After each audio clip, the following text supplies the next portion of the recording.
Drink it in, drink it in, drink it in, man. It is picked off by the line. Darius Slay's got it. Coming back right side 25. Picks up a block at the 30. Darius at the 40. Drink it in, drink it in. Drink it in, drink it in, drink it in, man. Rolls to the right. Stafford throws deep. Got a man out there. End zone. Caught. Touchdown, Detroit Lions. Marvin Jones. Stafford! Drink it in, drink it in. Touchdown, Detroit Lions.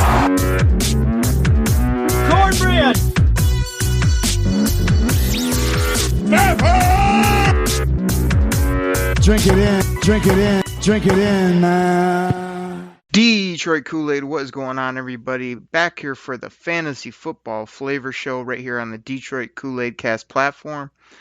I've been telling you guys for weeks, trying to get this schedule together, trying to figure out what works best, and it has just been crazy trying to get a fantasy show done before we hit Monday morning. So I don't know. I'm still want to get this out Mondays, so you probably get this episode Monday evening or on your drive to work on Tuesday. But yeah, I'm probably gonna have to make it Monday evenings, at the earliest, because we're just finishing up the week. We still got the Monday night game. There's not a ton of info out about the future week, so that's kind of probably going to have to be my game plan. So similar to the time me and Chuck did it, where it was dropping, Monday evenings. You can either listen to it before Monday Night Football maybe, or catch it, like I say, on that drive-in on Tuesday.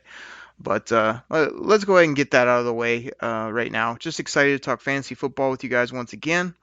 And, man, it was a crazy week for me in fantasy football. I had a tremendous week the week prior. This week I had one of those weeks where I won like one or two of the leagues that are really important to me, but fell short in quite a few. And injury, guys going out right away. We'll talk all about it here on the show. But let's go ahead and drop some music, get you guys kind of a 2-minute drill to get us going. I feel like this music's only appropriate here on a Monday. So here's what I'm looking at for what happened in Week 7 of the National Football League. This guy, I don't know if you've heard of him. He's over there in Green Bay, where me and Grifka were last Monday night. His name's Aaron Rodgers. Some people affectionately call him AWOD. This guy, I don't know what's going on. I mean, like I say, Grifka described him as smug. Probably about as good as I can put it, because that's exactly what this guy is. He comes out and he throws for 429 yards, 5 passing touchdowns, and 1 rushing touchdown. And his team made a big scene about it like he was a first-year rookie.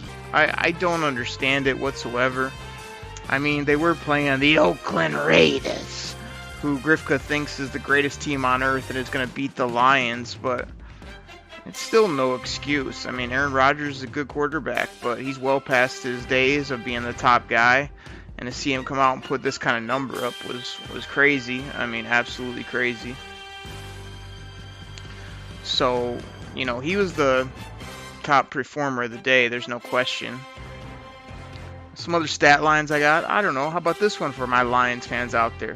364 yards and 4 tutties by your boy Matt Stafford. Absolutely played great. Slung the football around to a guy named Marvin Jones. 4 touchdowns. You don't see that too often, especially from a player like him, who's usually a number 2, 3 wideout on your fantasy team. He puts up 4 touchdowns. I think he creeped over the 100-yard mark too, if you have bonuses for that.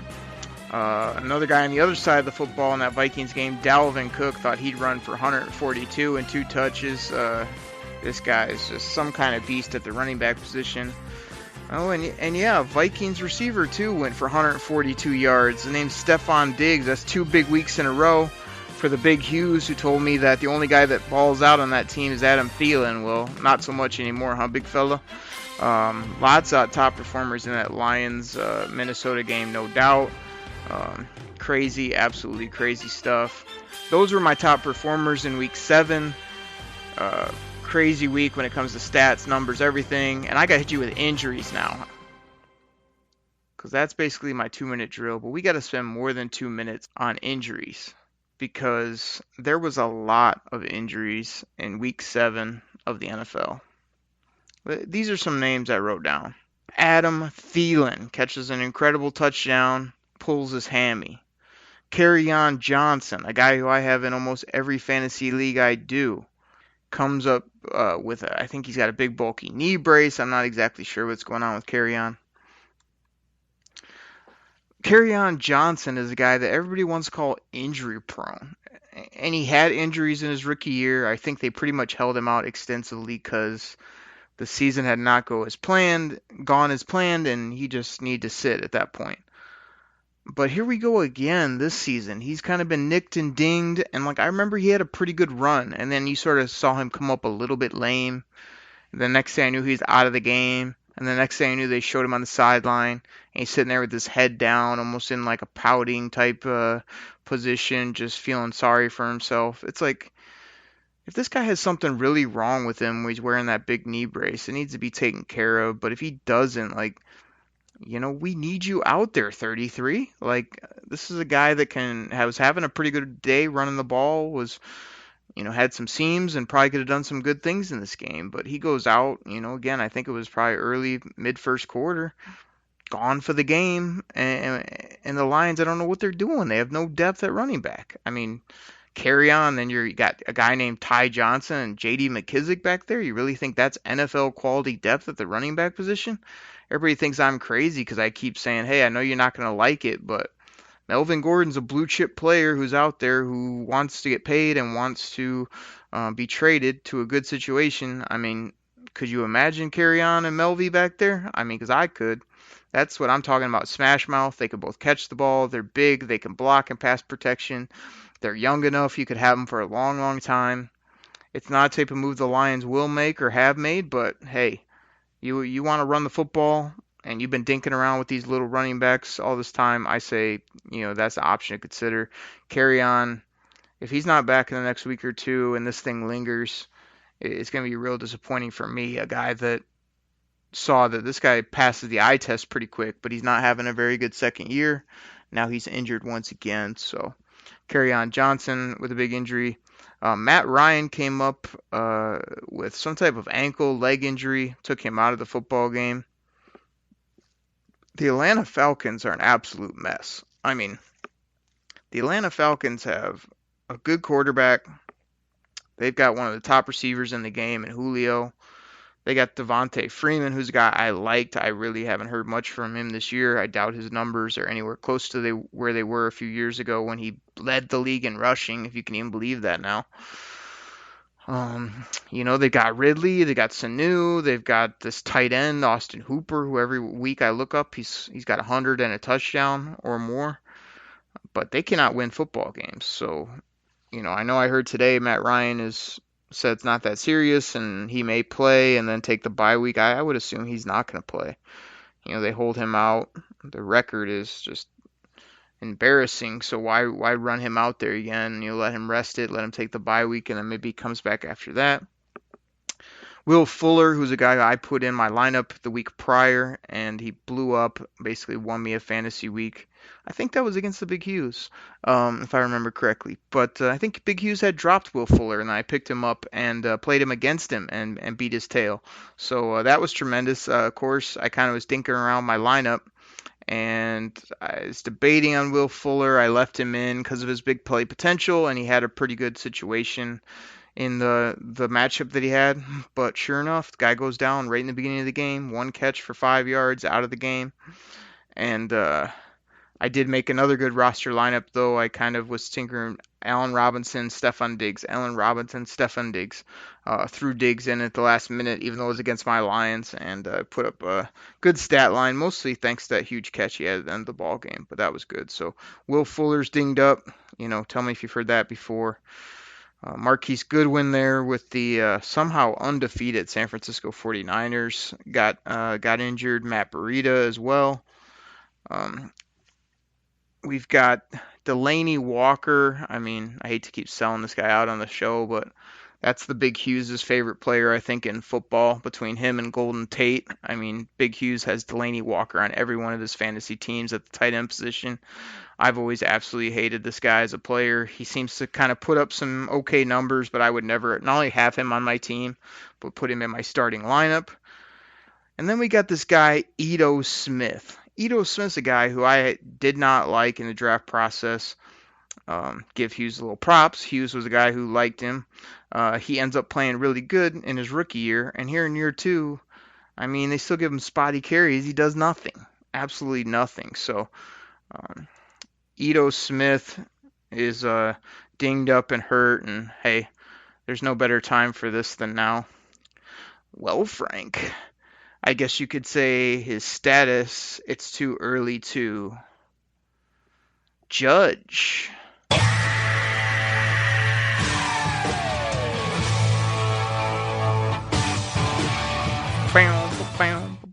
So there's a Caruso for all you guys that absolutely love that. The Judge Ito Smith's going to be on the sideline there for a while for Atlanta. And yeah, just stacking up injuries to some productive offensive players. Obviously, there's a lot of defensive injuries, but we focus on offense here on the Fantasy Football Flavor Show. And yeah, you have to keep your eye on those guys. I mean, see if they come back, see if they're healthy. You never want. The worst thing in fantasy football is to put a guy in and like a couple minutes into a ball game, see that he comes up with a hammy, he comes up with some type of thing that's going to either take him out of the game or he's going to be kind of iffy. Not only that game, but moving forward. When you're talking hammies, ankles, these things that just linger. So, like I say, when I saw Will Fuller, it was just like, oh, here we go. Not only do you get basically a 0 for the player, but now you're going to have to adjust your lineup and deal with all that kind of stuff. So luckily in that league where Will Fuller did go down, it didn't cost me because I'll have to make it a topic on the show one day. But you got to avoid those players who have the injury history or have a lingering thing going in, because let's say somebody has a hammy or concussion going in and you have a better option. I'm going with the better option most times, because you put a guy in with that kind of question mark, it takes one hit, one, turning his leg the wrong way, and they're out for the football game. And that'll absolutely cost you a fantasy week, no doubt about it. So that's what I got off the top. Got those crazy stat lines. Hit you with some Monday Night Football music, a little improvised 2-minute drill. We got some injuries. We got a Caruso in there. We'll go ahead and take a break, get our sponsors in here, and then I'm going to come back and talk all things fantasy football heading into week 8 of the fantasy football season. And I'm going to talk some Monday Night Football. We've got Patriots, Jets, kind of an interesting matchup that I want to talk about too, in case you're hearing this before the game or in case you got something on the line for Monday Night Football. So hang tight, everybody. I'll be right back. All right, everybody. We're back in the house on the Fantasy Football Flavor Show, talking all things fantasy football here. And like I say, recording this on Monday night before the Monday Night Football game. And I just want to talk about Monday Night Football for a second. So, I want to talk about the announcers. No, I'm just kidding. We don't want to talk about the announcers. But everybody's got a thought about Booger McFarland and Tessitore up there. I mean, count how many times Booger McFarland says a point tonight and then just repeats himself multiple times. Either right then or waits a while and then comes back to the exact same point he made maybe a quarter ago. It's pretty bad, no doubt. I don't know how they fixed that, but back in the heyday, man, when they had those great announcers, the great music, it was the only game in prime time. Now it's just like another game, basically, in my opinion. But Monday Night Football is the last game of the week, so everybody's watching, as well as all the fantasy implications that it has. You're unsure if you got, the Philip Dorsetts of the world. Will they play tonight? In a deeper league, you may need a guy like that to play. Josh Gordon's not going to be out there. Le'Veon Bell has not played well, and he's going up against the Patriots, but can he find a way to do some things and get some yards? I mean, that's going to be super important. So, I don't know. Like, for me, there's a couple things about Monday Night Football. One is that, like, again, I've been trying to sort of do little segments on the show where I talk to you guys about how to manipulate your league, how to look at your rules, how to figure out where you can do some different things. So here's a quick example. So last week, when I absolutely backslapped and beat up the Big Hughes, I mean, hey Hughes, I think I got a I got a soundbite here somewhere for you when I took you down last week when you were talking on all that trash. Know your role and shut your mouth because the people's champ is ready to talk. Yeah, so listen up, Big Hughes. So I had basically won that matchup. We were joking about this today, actually. So I had like won the matchup before we headed off to Green Bay. And Hughes, ESPN said I had a 98, 99%, I think 98% chance of winning. I get a text from Hughes. I think I still got a chance. I'm like, you do, because ESPN is giving you a 2% chance of beating me. Now again, I want to give him a little credit. This is the greatest fantasy football year of Matt Hughes' life. He's undefeated in a couple leagues we do. He's just out rolling out Dalvin Cook, Leonard Fournette, all these ballers in all these leagues. I mean, probably because he's been picking my brain for about 2-3 years on all my strategies. Now he's using them against me. But nonetheless, so I got Hughes beat. He's still saying he has a chance. There's no way. So what I do, again, trying to manipulate our league, is I went ahead and I dropped, like, the night before Sunday games. I was kind of like, all right, DJ Moore is about to be on a bye. I'm not going to play him this week. He's a pretty good football player, but he's nothing extraordinary. So what I did is I dropped DJ Moore, and I picked up Antonio Brown. Now you guys are probably like, man, that's crazy. Antonio Brown's not going to play this year, this, that, and the other. Hey, here, just hang in there with me for a second. So, like, I'm leading this league, first place. I've got some good depth. You know, most of the time, unless I was crazy injury, excuse me, or bye week, I wasn't going to play DJ Moore. I've got other guys. I've got Brandon Cooks, Diggs, Allen Robinson, a couple other guys, Juice Landry, all these guys that I'd rather play instead of him. So to me, I looked at it and I said, what's the biggest play I can make right now, just in case? You know, just in case something comes through, or just in case, put my team way over the top. So it didn't hurt me at all to cut DJ Moore, because like I've told you guys before, not only did I do it where nobody could pick him up until the following week, so he wasn't going to hurt me, but I wasn't going to play him anyway. He's going to be on a bye week, all those things I already mentioned. So I drop him, and I take a big swing, the biggest swing I thought I could, on Antonio Brown. Now, there was other, like, you know, receivers I could have taken. D.D. Westbrook's out there in this league, a few other guys I like. But to me, I can pick up Antonio Brown, stick him at the very bottom of my roster for probably, I can afford maybe 2 to 4 weeks, where I can let him sit there, see if the Dallas Cowboys come calling, see if another team comes calling. If they don't, drop him. I still probably pick up D.D. or that type of receiver. But in the meantime, I've got this top, what would you put him now? Probably a top 20 fantasy football player just absolutely sitting there in the palm of my hand for nothing. Just because I'm ahead of the curve. You know, again, you don't want to wait. There's some people like, well, I'll wait and see what happens with him, and then I'll maybe pick him up. Do you think you're really probably going to be able to pick him up at a very good price, either on your waiver wire or in general, once everybody knows that this guy's either coming back or maybe he falls into a great situation and has his head screwed on straight? No. So Monday Night Football is a great chance between that Sunday and Monday to sort of, like, if you're already winning your matchup by a lot, can you drop a guy? Can you tweak your roster so you can take a big swing on one of these players? And I think what I did too is I IR'd, Christian Kirk. Christian Kirk's been, iffy the last couple weeks. I was able to keep him in the IR slot. So worst case, 3-4 weeks go by, I need another wide receiver. Antonio Brown's still being a crazy fool. Drop him, put Christian Kirk in there. Still love what I could get from his production. So again, manipulating your roster, seeing what you can do, not only with your IR spot, but with your deadline. Some people don't let you pick up people on Sundays or Mondays, but if you can, you're up 60 points and the other guy's got one player left or nobody left, see if you can cut some fat from your roster and maybe pick up a good player that either was off this week or is not playing. I mean, these are little things I do consider. Don't overthink my roster. I mean, these aren't things I'm sitting there and plotting for weeks and weeks at a time, but if I notice it, I'm going to go ahead and look and see if I can not only better my roster, but take a big swing if it's not going to hurt me, as well as be patient. With this league I'm leading, so I could even lose a couple weeks, still be all right. And what if Antonio Brown comes back? Then I'm rolling out AB, Cooks, and Diggs as my 3 receivers. I mean, I'll take that when you're loaded up at running back and got some good QB options and stuff too. That can put you over the top quick. So just want to talk about that. Again, when it comes to Monday night, usually a lot of people have, a player here, a player there that's going that could either probably tip the week one way or the other.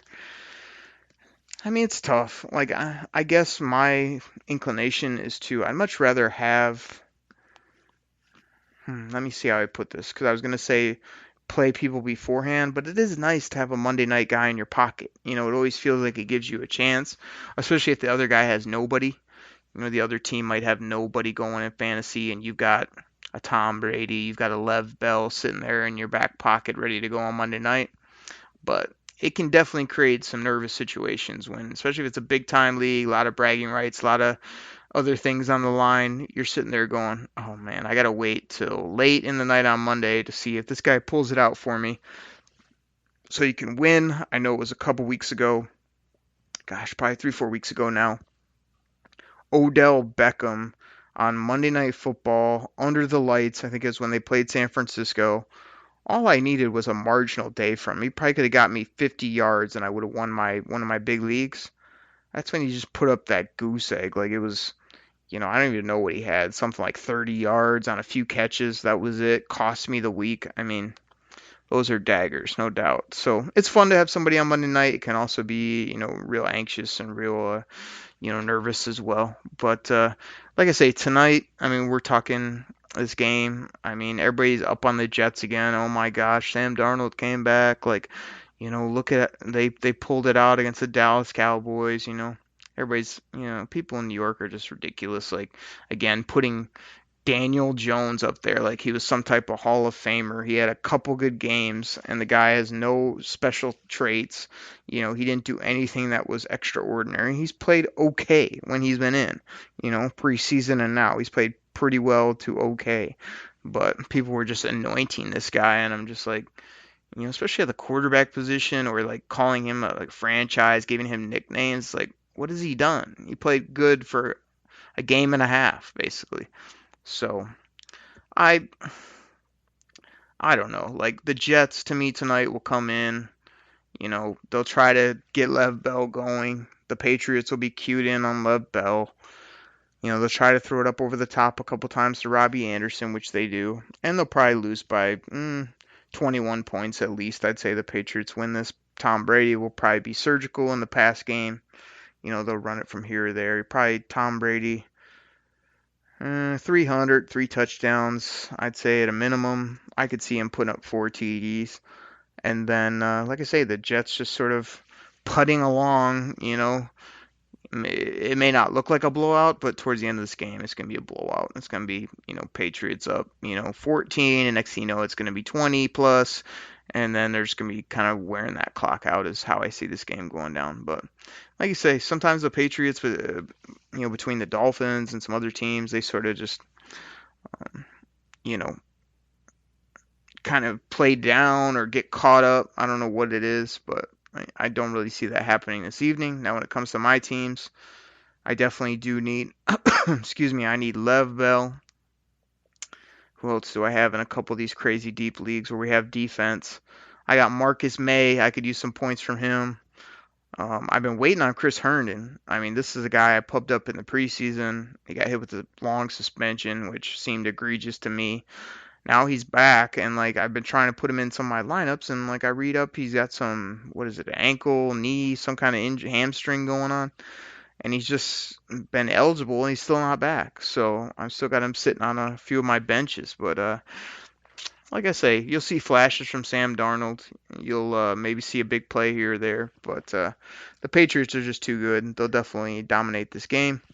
Now, when we're looking at Week 8, I don't want to give away my whole Fantasy Football Weekly article, which you can check out every Thursday morning there on USA Today Lions Wire, where I break down, the previous week. I talk about the Lions game when it comes to fantasy football.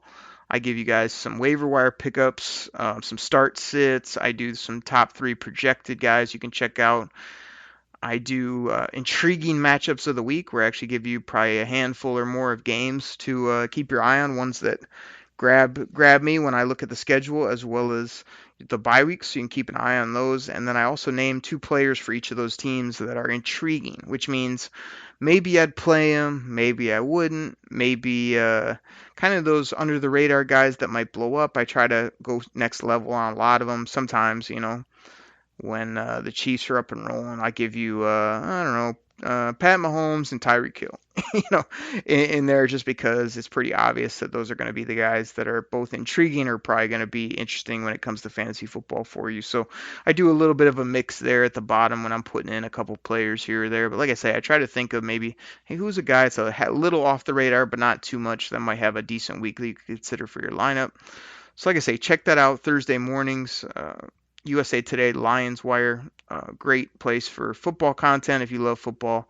I'm doing that article here and there. You'll see a Lions article. I put out one this past Sunday where I live tweeted the game and pulled some of your guys' tweets and put them up. And Eric Schlitt and the whole team over there does great of populating with Detroit Lions content. So all you Detroit Kool-Aid drinkers that are probably listening to this, I know you're either already checking it out on Lions Wire or you need to get at it, because it's a place to be. So without giving away my whole article, a couple games, that I'll have in that article to keep an eye on.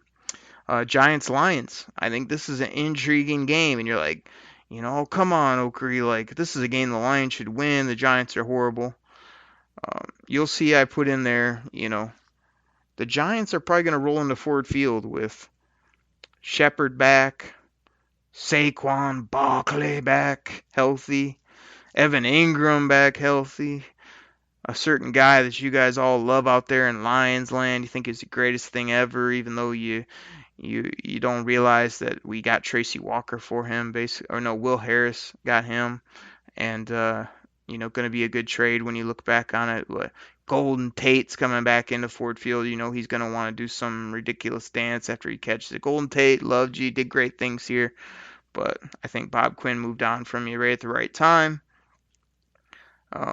Daniel Jones being here, trying to figure out what he's doing at the quarterback position. So offensively, I think they're going to have some things the Lions have to deal with. Defensively, the Lions should be able to do some things on them, run it, pass it, whatever it is, carry on. I'm real interested to see if he'll be back. I heard he said he was good today, but what does that mean? We'll have to wait and see. Let's see what else I got here. Raiders-Texans, to me, is an intriguing game. 4:25 start. I feel like the Raiders are not very good, but they're also not garbage. They've had some injuries that have hurt them. Tyrell Williams hasn't been out there, which is tough. And Jacobs has been good. Their tight end, Darren Waller, who I got in a few deep leagues, has been absolutely balling out. Derek Carr has been Derek Carr. He'll have flashes here or there, but he's really not that great. We got I know all you out there waiting for the Griff Cabell. It's not going to happen. We've got the Texans, one of my favorite teams, but they're just crazy too. Beat teams out of nowhere, lose to teams out of nowhere. Deshaun Watson putting up crazy stat lines, and then he'll have a clunker.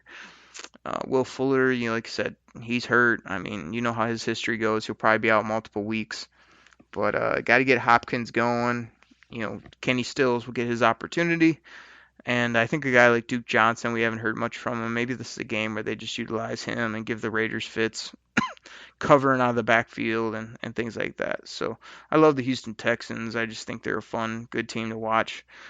We've got the Browns at Patriots. That I got that game circled on my calendar because Baker Mayfield has not played good. Everybody's been ragging on me for it. He's got a tough dang schedule, man. Bye week and he come back to the Patriots. He's got to get a lot together to get good, but it's a nice easy fix. Throw the freaking ball to Odell. It's not that hard. I throw it to Odell like 10 to 12 times almost every game. That's going to help your stat lines. He's going to make plays. So there's my word of advice, Baker.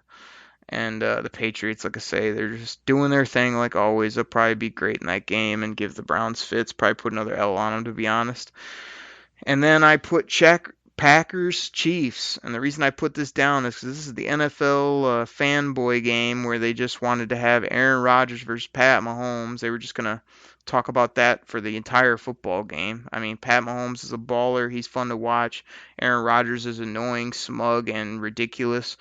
But they got all those pre-packages queued up that probably now are not going to do any good, because I think I saw a blurb today. People were like, Pat Mahomes might be ready for Sunday night. Andy Reid said it'd be a stretch to play him. I mean, if this guy Willis reads it out there and comes out of the tunnel and throws for like 300 or 400, 4 touchdowns and beats Aaron Rodgers, I mean, trust me, I'd absolutely love that. That'd be legendary, but I don't see it happening. I mean, you can put your absolute franchise, the face of the NFL, out there the week after he popped his knee out of socket. Yeah, I don't think so. So that one's interesting, but not as interesting as if Pat Mahomes is just dicing up the Packers. That'd be great. So, like I said, week 8, in my article, I have all those start sits, waiver wires projected, all that different stuff for you. Check that out. For now, I'm going to get up out of here for the fantasy football flavor. Please be sure to check us out Wednesday. Wednesday morning we'll be dropping, and Friday morning Detroit Lions shows, reviewing this Viking game. You know, it's going to be a tough one, but we got lots to say about it. And then previewing this game against the Giants should be an interesting show. So thanks, everybody. Take care. I'm out. Pack the bag, start the plane. This game is over. It is over. What a comeback by the Lions. Drink it in, man.